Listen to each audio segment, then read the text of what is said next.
All right, so welcome everybody to today's lesson. We're going to be looking at the ingredients of a book cover or ingredients in book covers. So the first thing I want to do is go over the learning objectives. So today you'll be able to define the ingredients of book covers so that you understand what goes into publishing a book. You'll be able to identify engaging and meaningful books so that you can read for information and for pleasure. And you'll be able to analyze the marketing techniques of book covers so that you become educated and critical consumers of information. All right, so the first thing that I'm going to ask you guys to do is take a poll. So how much does a book cover, influence your choosing of a book? So you have a few options: not at all, a little, a lot. And we've got A, so a lot. So Miguel, tell me why you said a lot.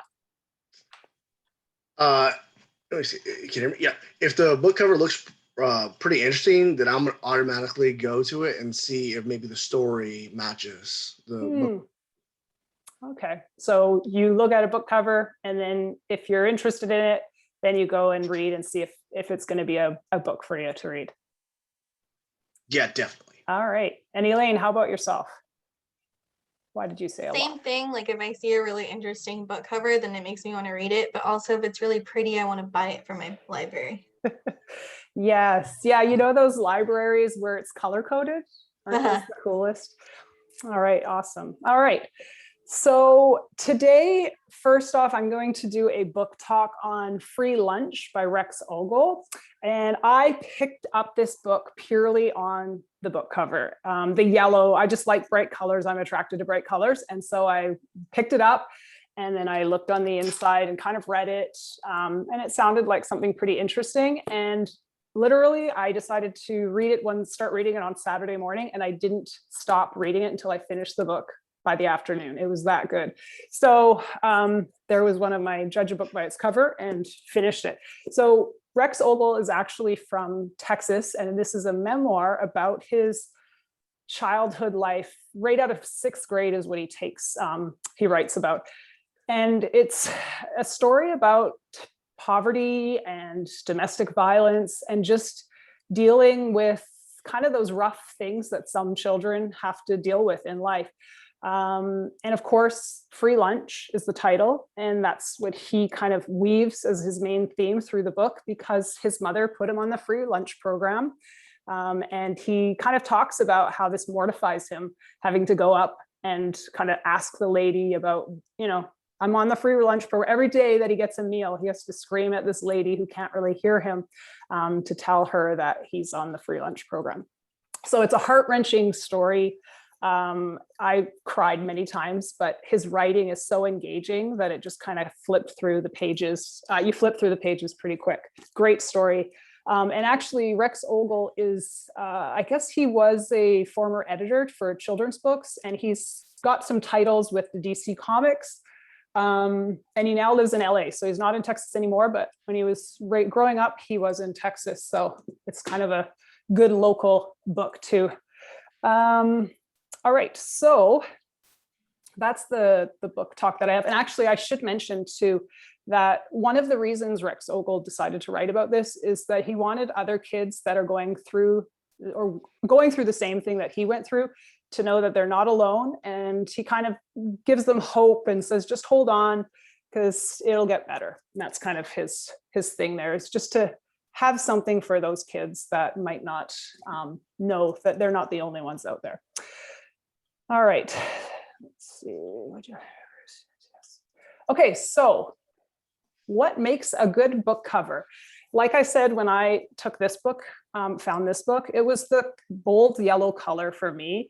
And I think the contrast of the title being in red against the yellow with the black, it just sort of just sticks out in a pile of dull, books. So you kind of pull it up, and that's something that for me, I'm always attracted to, is the colors of a book. So if you'll share, I wonder if I'm going to be able to see. Oh, I didn't give you guys approve. I'm having to approve everything. Great. Okay, so Miguel, you say detailed images. What do you mean by detailed images? Well, I kind of disagree with Elaine. I like a movie cover type thing. I want bright, shiny action, adventure. Draw me into the story. No, That way. that's Okay. fine. No, I agree. But what I'm talking about specifically is like those Nicholas Spark books where they're like, it's going to be a movie, and then they show like the movie poster on it. I hate buying books that were originally books and then were turned into movies. And instead of like the interesting book cover, they have like a movie poster on it. I hate those books. I will not buy them. Interesting that you say that, Elaine, because also with fiction, often they sell books based on kind of like the movie trailer formula. So that's interesting you say that. And then Miguel, I'm kind of thinking that you're into the science fiction, comic book stuff when you're talking Zombies, science Oh, fiction, okay. werewolves. What would you rather be, a werewolf or a vampire? That's me. All right. So a lot, it kind of tells me how book covers are kind of suited to our personalities and things that we read. Hey, they all go hand in hand. Interesting. All right. Let's go on to the next thing. So now I'm just going to go over some of the ingredients that go into making a book cover. So why publishers do the things they do. And that's obviously always to target an audience to sell the book. And an interesting note to know is that most book authors don't have anything to do with the publishing of the cover. So they just write the book and the illustration, whatever happens on the cover, is up to the publisher. That's most of the time. And I'm just going to show an example of probably when it's not. Like Hey Kiddo, he's the illustrator of his book and it's a graphic novel. So you can see that he's doing his own illustrations, but probably for Rex Ogle, he was standard and someone picked the publisher picked the design of the cover. So the best book covers are a balance of images, text, and information. So you can see New Kids here and The Hate You Give. Maybe you're familiar with these books. And it's all about appealing to the target audience. So when you look at these two books, I'm going to kind of ask you, what do you think, what do you notice about these covers? And which one does the best job at sort of balancing those images, text, and information, or maybe they both do to you, to your eyes? I think both of them do a good job from what I can see. I noticed that they both have awards. And that's like on the cover because I think that's something that people are like, oh, this book won awards, it must be good. So that's why they would put those on there. Yeah. And actually, I wonder that too, because I know for us, just kind of stepping outside being library students or librarians, that's something we look at, or teachers. I wonder if young students look at that award seal, if they're not taught to look at that seal, but definitely that's a lure for sure, is the awards on it. Just looking at sort of the images that we see and then the balance of the text and some of the information that we see is the reviews. Sometimes you just have kind of a quick review from another author. You can see a New Kid, because this is a graphic novel if you're not familiar with it. Jeff Kinney is the one giving the kind of the kudos for this book, the pass on this book. And he's kind of a peer graphic novel writer. We don't know. He did the Wimpy Kid, right? Yes, he's the Wimpy Kid, Diaries of a Wimpy Kid guy. And then when you look at Jason Reynolds and John Green giving Angie Thomas her review, these two also write kind of that realistic urban fiction genre as well. So you've got that kind of information, which isn't always important information to a person picking up the book. And then you have this, The Hate You Give doesn't have as much information, but in New Kid, it sort of gives a little blurb, kind of a little thing on what the book might be about. So the middle kid is hard enough without being the new kid. And we all know about a middle kid, right? I don't know if anyone's a middle child in this group. Any No. Okay. I'm the baby. He's the I'm baby. the baby. You're a baby. Okay. And Elaine, what about you? Where do you stand? I'm the oldest, technically, but my brother and I are 8 years apart, so I was technically an only child for most of my life. Okay, yeah, that's kind of where I fall too. So maybe we would relate, maybe we wouldn't, based on this blurb. I also like, though, that on The Hate You Give, which is something I just recently realized, is that the way that it's spelled out on the side, it spells thug. Mm, So that was something that on the title, like if you're not looking for it or if you didn't read something about it, you wouldn't see it. But that's why it has the U just like that. I always wondered that. yeah, great observation. Yeah, the other name for the hate she gives, the thug. Yes. And Miguel, what about you? How do you like? Which book do you feel has the best use of the balance between the image, text, and information? I think, truth be told, the new kid is more balanced, but the Oh, it brings me in a little bit more because there's less and it's drawing me in. I want to know what's going on. 'Cause I oh, okay. see what's going on. And so it kind of makes me want to read it. So the less, because you're seeing less there. Yeah, it's just Okay. like I agree. there's Something nothing about going like on. There's nothing having going on in three the background. colors. Okay. It's kind of almost reverse psychology. Yeah. Mhm. Yeah. Interesting. So you're kind of intrigued about this new kid. This Excellent. is probably as like a library student, but also they both have the main character on the front, which is something that kids can relate to. If they're like, Mhm.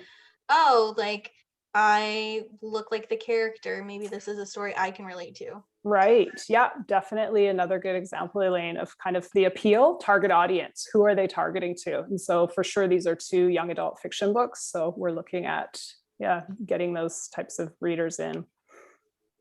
All right, let's go to the next slide. Okay, so book covers within the same genre often have the same design style. So there will be this kind of similar design. We've got the examples right here of dystopian fiction, and they'll go through a series of years with the same design. And it's said that kind of with the examples that are here is something is trapped inside of, here we see these circles and you've got this bird trapped inside. So it could be symbolic of oppression. It depends how you want to sort of see it, but that's kind of a signifier of dystopian.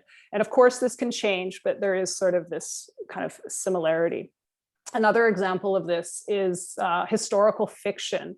It often shows an image of the time period, but then there's this kind of canny image of someone always walking away with historical fiction.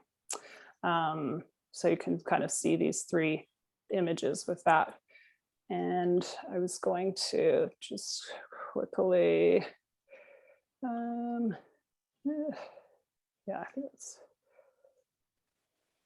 So when you think about this idea of the genres doing the same thing, what do you think about a publishing company going against this grain of making their genres similar? Do you think that's something that they should be doing, or does it make sense for a reader or to pull in an audience, even if as a reader yourself, and if you have a particular genre that you like, do you expect some kind of familiarity when you go for that genre, and that's how you kind of identify the books you like? Honestly, I never thought about it until you're bringing it up right now, but that's a really good question. I honestly never thought about it. And then this walking away thing, I didn't realize that either. And that's my favorite genre is historical fiction. So Oh, really? So now knowing this, can you reflect on a lot of the titles? Do you see this pattern a lot, or is this? yes, no, you're right. Like how they're like kind of walking away from a situation, or you're only Mhm. seeing like half of the Mm. story. Yeah, as you can see, she's not necessarily walking away in butterfly yellow, but she's not full front image there. Hmm. Miguel, what do you think? Is this I something? think they've been doing it because it works. Hmm. Mm, And I think they're going to continue doing it. It's not like it's anything bad. They just realize like historical fiction, walk away, it works. And so we all kind of like the same thing. yeah. Like an unconscious thing that people have started to like group these books like that, and they're like, okay, we're gonna keep doing it. Yeah. Yeah, Mhm. maybe like it's unconscious for us to like, oh, we like Hmm. the way it looks, but it's conscious for them. Like, hey, they Hmm. like this. Let's do this. Yeah. And as creatures of habit, we might go into a bookstore and this is kind of, okay, I know this. I've read it before. I like something like this. I'm probably going to like this book. Right. So it works. And make a connection to movie posters. They do that too, like with the superhero movies and then like the dystopian movies too. They kind of have like the same Sideways, thing. off looking Yeah. to the side. There's a guy walking away from a bomb. Like, yeah. Funny. Yeah. Yeah. Interesting to make the crossover into the movies. Okay. So fonts. obviously publishers choose their fonts wisely. One of the things too is that fonts kind of show the personality of the book. So just looking at Free Lunch, you get this kind of, I don't know, this crazy font going through the body like a digestive, like it's kind of tied to a digestive system. And then Poet X, you've got this sort of, what would you call it? I'm trying to think of the spoken word images. So when you see Poet X, you kind of see this kind of free verse, I don't know, kind of flowing more font.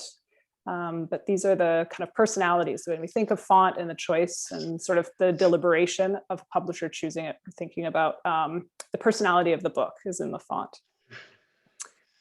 Okay.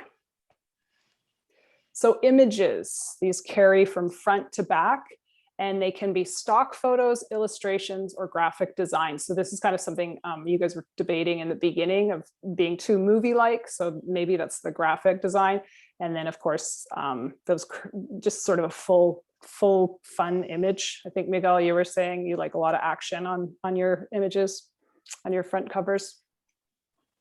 So here's some examples, and I want you guys just to take a minute here to look at how the front cover connects to the back. And it doesn't always make the full connection, but usually you've got the front to the back. And of course, we're working digitally today, so we're not looking at the hard books, but we can get an idea just from these few images. So I'll give you a second to look at those.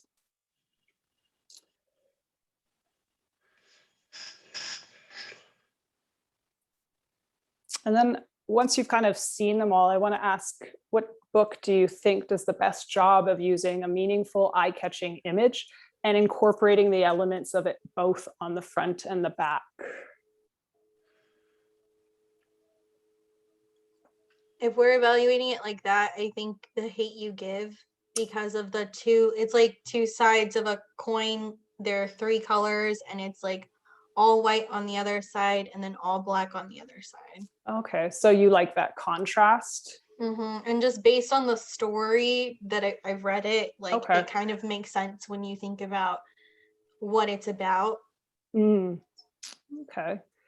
I think Little Red Riding Hood does the best based on color and matching. The Hate You Give, it's interesting the way they contrasted it from the front and the back, but I don't think it matches very well. Oh, really? Contrast. Oh, okay. Yeah, it contrasts, yeah. But I think that's what I like when I look at things, is like having that contrast between two different things. Okay. Oh, good. I was really attracted, and this is why I put it up, is To Kill a Mockingbird, because I loved how they incorporated the spine into the book so that it worked stretched onto both sides. So I guess it was just eye-catching for me, and that was that was it. But of course, yeah, all of these were kind of neat. And then you have The Fault in Our Stars with John Green, and it's just kind of a color. So you have that white space connecting the back to the front. All right. So again, part of the images, you have stock photos. So you can see 13 Reasons Why is a stock photo, just an image of a person. Then you have the illustration with A Wrinkle in Time. And then you have the graphic design with Divergent. And for you guys, which one what kind of photo kind of attracts your attention, allures you into this? I think stock photos are silly. Like the graphic design, like stock photos just meant to be made fun of. Oh, okay. Yeah. But I do love a good illustration or graphic design. Okay. Yeah, I agree with Miguel. I think that when they give you stock photos like that of like a real person, that it takes away your imagination when you're reading the story, and it kind of like throws me off. I love the illustration, but I also think like a good graphic design is eye-catching. And absolutely, Elaine, when you say that, it kind of takes the imagination when the characters put there for you. And I wonder if that captivates, because I have a lot of kids that do like to read books that they've watched the movie. And I'm still wondering if they're just not reading and that's why they pick the book. But anyway, there is this idea of having sort of the fixed story for you. So there's people that actually like to have the imagination made for them, I guess, when they get into the story. But I would agree. I like some of the illustrations on books are amazing, and same with the graphic designs.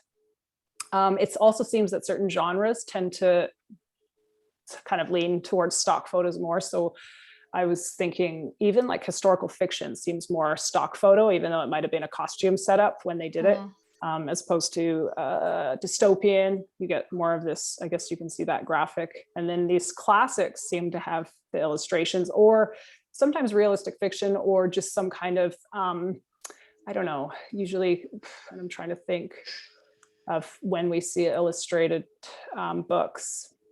I was thinking realistic fiction. I know I said that was stock photo, but there's like John Green, for example. He seems to be a kind of guy that likes to have the image with illustrations. So I always associate certain authors with illustrated covers. Whenever I see stock photos like that, it's always geared toward young adult girls books, like the Click, or there is another one like Gossip Girl, and this one in particular. And I like, it almost makes me feel like they're trying to sell a certain image of a girl. Right. Yeah, Elaine, that's a good point. Interesting, definitely. All right, typography and white space. So typography is the style and appearance of printed matter. So it's kind of the design, where they put the words, like where the author title goes and the title of the book goes. And so there's placement. Sometimes you see that the author's name is bigger than the title and vice versa. And white space can be any color, but it's just this, it's like, this is the white space right here. And then it kind of allows you to focus your eyes in on whatever, maybe the title, the author, or some words that you might have. So there's a balance between typography and white space in books. And just to kind of give you an example, when you're seeing just advertisements do this all the time, where are they trying to get your eyes to focus by using this white space? On the name. Yeah, so right away our eyes go to the Coca-Cola or the Pepsi. So we see it in advertisement, and we also see it on the covers of books. So you can look around and kind of observe, and I'll give you guys a minute again just to see what you think, and then ask you which one do you think has the best use of kind of that balance between the typography and the white space.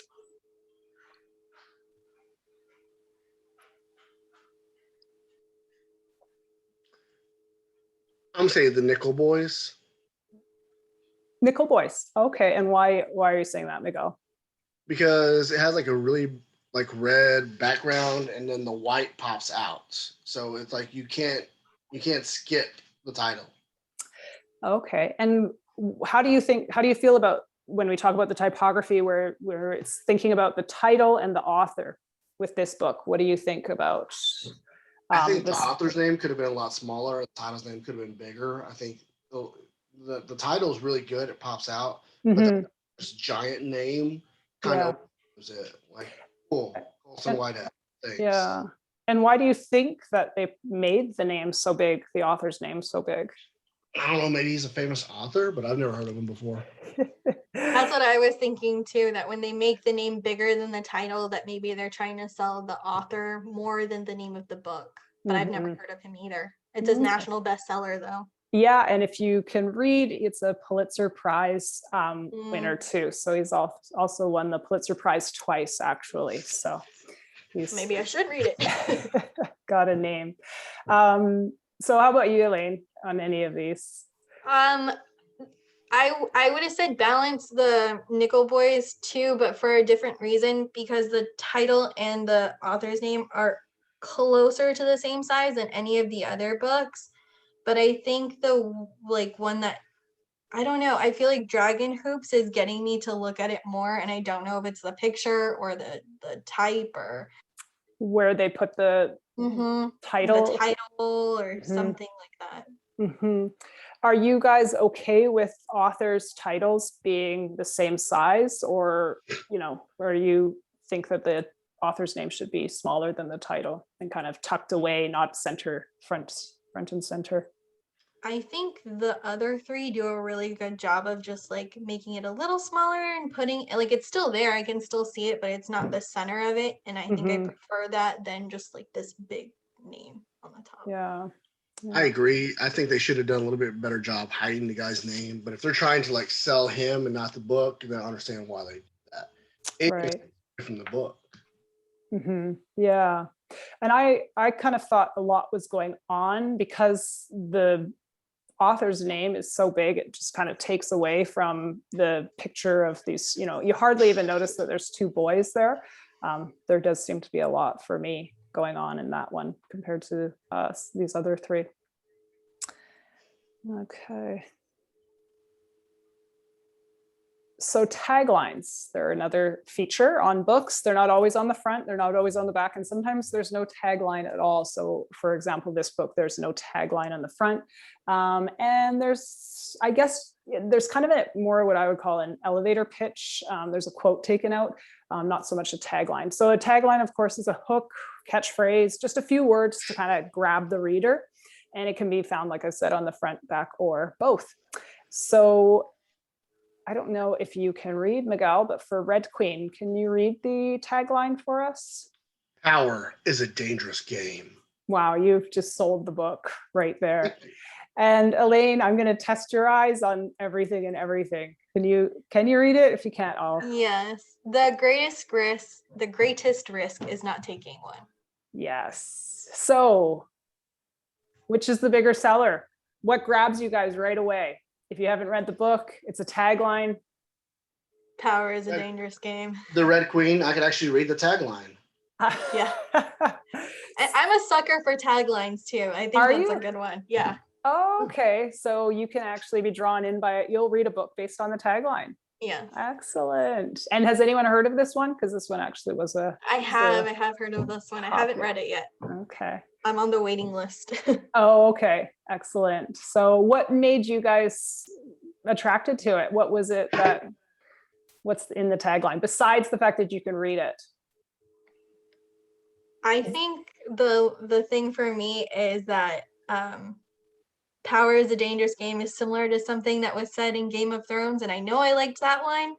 So this kind of reminds me of that concept. Right. Okay. So you're making a connection to stuff you've already seen and liked. And then you can kind of draw on the illustration, the design in the book cover, on the book cover with so the tagline, do you think matches the book cover?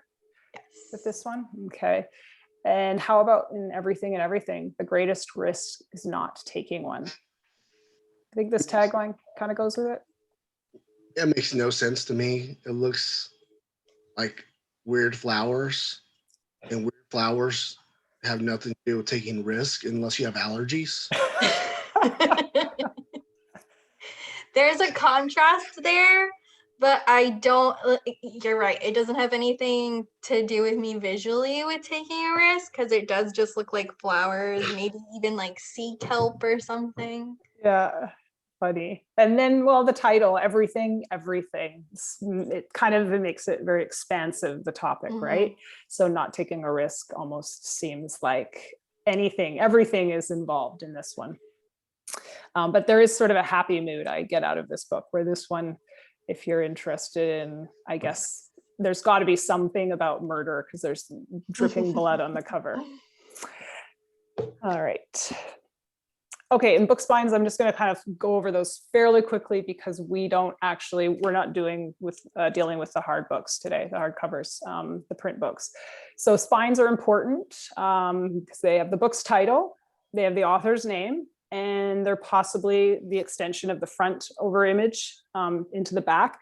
And they're also important if you're not in a digital landscape, but in a bookstore or in a library, because they're the only things that you might see. So when you're kind of scouring the bookshelves, it's the spines that you're relying on. You don't necessarily have the front cover. So just to take a look at some spine covers and take a few minutes or a few seconds, and which one kind of draws your eye in? I like The Lost Hero. The Lost Hero. Oh, really? And why is that? Is that the author? Is that why? Or are you familiar with the book, or it's actually just how it kind of looks? I like the contrast with the background and like the font.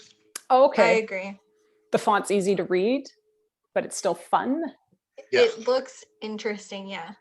Okay. Yeah. I am familiar with the author, but until you said that, I wasn't even thinking that. I think it's just like visually appealing, and it has like a piece of the picture in it. Mhm. Okay. Yeah. I don't like the Harry Potter one. It just melds together. It's too. Yeah, the colors are too similar with the font and the background.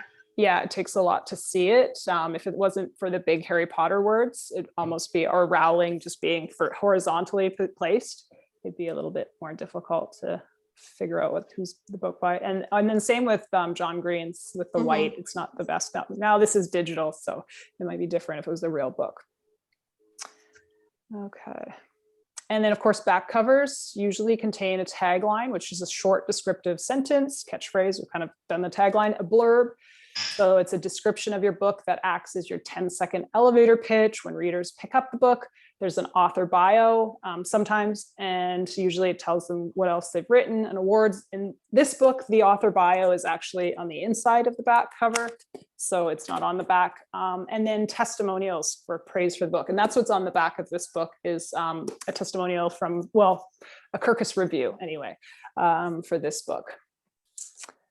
And just kind of see just kind of an image. Sometimes there's a huge summary where you can get the book. Like I said, with free lunch, you will read, to kind of get a taste of the book, you'll read the front cover. And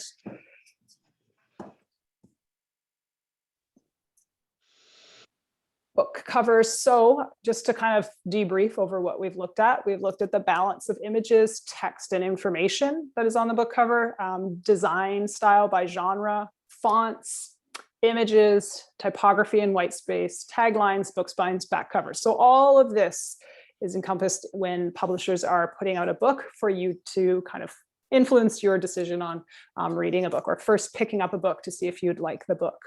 So what I want you guys to do is you are going to choose a book cover of a book that you would want to read. So you're going to post your book cover. Just, you can see that I've put my name up over here and made a posting with my book cover, and describe why you chose this book cover based on the ingredients we've discussed today. And what I've selected is a few links. There's a Goodreads link with the 100 most popular young adults books, Book Riot, the best book covers of 2020. And then there's this great blogger who does these young adult cover, kind of, they just put the covers in of their favorite covers. And then after you've looked at those books, you're going to go to the library and actually go find your book and choose it. Take it out and start reading it. So you can also go into the Destiny Discover if you want right away. You don't have to, this is optional to look through books through these websites, but you can also just go into the Destiny and find your books there, because there's collections with different genres as well that we've already seen and we've been in there, so we know where to look. And then you can kind of peruse the collection and then decide on a book there. But you are going to upload your book onto this Padlet and then just kind of talk about a few things that the cover points out, or you can see in the cover of what we've talked about today. And I can already see people popping their stuff up. So that's that. And Miguel, I see that you've put this one up, Starship Troopers. Why does this book cover intrigue you? I like science fiction and like the detailed armor and like the stuff, like, and it's supposed to be like made up, and there's no such armor like that. But the fact that they made it super detailed really brings me to the story. Okay, excellent. All right, and I can see that you're writing, so I'm just going to let you keep writing, but actually I'm going to move on because we're at the end of the lesson now. But that's the assignment, so you can use that link and then go into there. And just sort of as a closing, share out how you feel about judging a book by its cover. Is it possible to find a good book to read based on the design of a book cover?